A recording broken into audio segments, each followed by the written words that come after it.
শিক্ষার্থীদের টানা আন্দোলনের মুখে গত ৫ আগস্ট শেখ হাসিনা পালিয়ে যাওয়ার পর আওয়ামী লীগের অনেক মন্ত্রী, এমপি ও বিভিন্ন পর্যায়ের নেতারা আত্মগোপনে চলে যান। কেউ কেউ দেশ ছাড়তে পারলেও অনেকেই গ্রেপ্তার হচ্ছেন। তাদের মধ্যে একজন সাবেক ডাক, টেলিযোগাযোগ ও তথ্য প্রযুক্তি প্রতিমন্ত্রী জুনায়েদ আহমেদ পলক। গত ১৪ আগস্ট রাতে রাজধানীর নিকুঞ্জ আবাসিক এলাকা থেকে আত্মগোপনে থাকা অবস্থায় তাকে গ্রেপ্তার করা হয়। কোটা আন্দোলনের রিকশা চালক হত্যা মামলায় গ্রেপ্তার পলক। বর্তমানে ১০ দিনের রিমান্ডে সাবেক এই প্রতিমন্ত্রী। তদন্ত সংশ্লিষ্ট সূত্র জানায়, গ্রেপ্তারের পর থেকেই ভেঙে পড়েন পলক। জিজ্ঞাসাবাদে তেমন কোনো তথ্য দিতে পারছেন না। প্রশ্ন করলেই মাথা নিচু করে ফুপিয়ে ফুপিয়ে কাঁদছেন। বেশিরভাগ সময় কান্নাকাটি করছেন। এমনকি নিজের মন্ত্রণালয়ের কোনো কাজের দায়-দায়িত্ব নিতেও অস্বীকার করে যাচ্ছেন। পলকের ভাষ্যমতে, ইন্টারনেট বন্ধ করার বিষয়ে তার একক কোনো সিদ্ধান্ত ছিল না। এক্ষেত্রে শেখ হাসিনার সায় ছিল।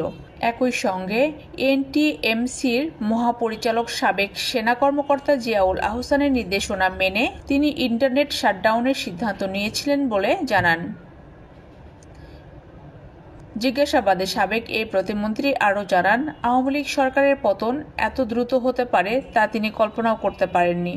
চাইলে তিনি দেশ ছেড়ে পালাতে পারতেন, কিন্তু শেখ হাসিনার সঙ্গে বেইমানি করা হবে বলে তিনি জাননি। তবে স্ত্রী, সন্তানদের বিদেশে পাঠিয়ে দেওয়ার কথা স্বীকার করেছেন তিনি। এদিকে আওয়ামী লীগ সরকারের প্রতিমন্ত্রী হিসেবে দায়িত্ব পালনকালে কয়েক হাজার কোটি টাকা লোপাট করেছে পলক। শেখ হাসিনার ছেলে সজীব ওয়াজেদ জয়ের ঘনিষ্ঠ হওয়ায় তার নাম ভাঙিয়ে স্বেচ্ছাচারিতা করেছে তথ্য প্রযুক্তি খাতে।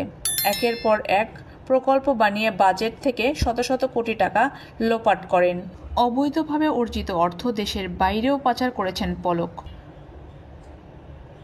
শুধু পলক নয়, হাজার কোটি টাকার মালিক হয়েছে তার স্ত্রী আরিফা জেসমিন কণিকাও। পেশায় স্কুল শিক্ষিকা হলেও গেল ১০ বছরে তিনি কয়েক হাজার কোটি টাকার মালিক বনে গেছেন।